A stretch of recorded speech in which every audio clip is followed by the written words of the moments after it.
Bush in a moment. But first, we start with a CNN exclusive.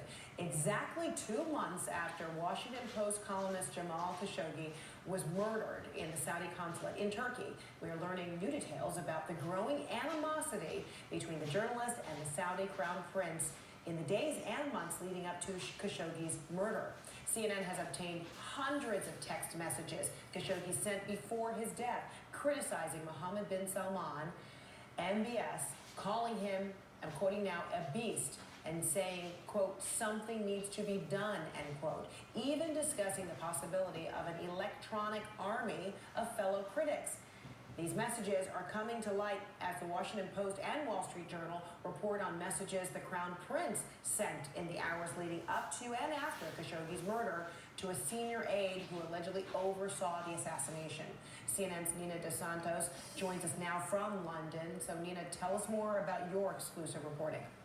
Thanks very much, Frederica. Well, in the 2 months since Jamal Khashoggi tragically passed away after walking into that consulate in Istanbul, the question everybody's had is what exactly prompted him to become a target? Was it his public pronouncements in his Washington Post columns that, yes, were critical of Mohammed bin Salman, the Saudi Arabian crown prince, or was it something more organised and more sinister potentially?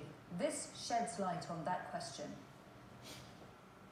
These are words you won't have read in Jamal Khashoggi's columns. Instead, they are WhatsApp messages never seen before, sent by Khashoggi in the year before his death. They lay bare his disdain for Saudi Arabia's crown prince, saying, quote, he is like a beast, like Pac-Man. The more victims he eats, the more he wants. In another, may God rid us and this nation of this predicament. The words were exchanged with Omar Abdulaziz, a fellow critic in exile in Canada. He believed that MBS is the issue, is the problem, and someone has to tell him that, you have to be stopped. Talk like this is dangerous for those from a country with one of the world's worst records for human rights. And it wasn't just political views that the pair was trading, but plans to hold the Saudi state to account, creating an army of so-called cyber bees on social media, leveraging Khashoggi's name and the 340,000-strong Twitter following of his confidant. In the beginning, it was a bit difficult for us to have this kind of relationship. For me, I was a dissident, and he was a guy who worked for the government for almost 35 years. Khashoggi pledged funds, and Abdulaziz bought the hardware, hundreds of foreign SIM cards to send back home, enabling dissidents to avoid detection. In one message, Abdulaziz writes, I've sent you a brief idea about the work of the electronic army. Brilliant report, Khashoggi replies. I will try to sort out the money. We have to do something. How much money did he originally say he would commit to the project? He said 30,000. 30,000 US dollars? Yes. How dangerous is a project like that in Saudi Arabia? You might be killed because of that. You might be jailed. They might send someone to assassinate you. Just like Khashoggi, Abdulaziz believes that he was also targeted after 2 Saudi emissaries were dispatched to Canada, he says, last May to coax him into the embassy there.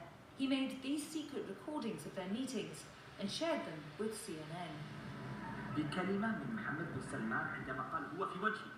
to you with a message from Mohammed bin Salman. I want you to be reassured. We don't have to approach someone from an official department or the state security. The Saudi Arabian embassy awaits you. When Abdulaziz refused, they got to him another way, hacking his phone, according to a lawsuit Abdulaziz filed this week against the Israeli firm behind the spyware. When the pair's plans were discovered, Khashoggi panicked. God help us, he wrote. How much of a target did that make both of you?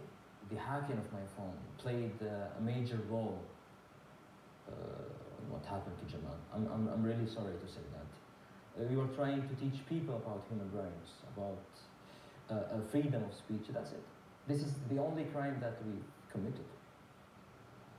Well, Frederica, we've of course reached out to Saudi Arabia for comment. We haven't received a comment from them despite the deadline having passed now by a number of hours. Also, we've emailed the CEO of the Israeli spyware maker at the centre of that lawsuit filed in Israel today, and they haven't come back to us either. What I should point out is that they have acknowledged that in the past they have worked with foreign governments to, as they say, helped intercept terrorists and plots against them.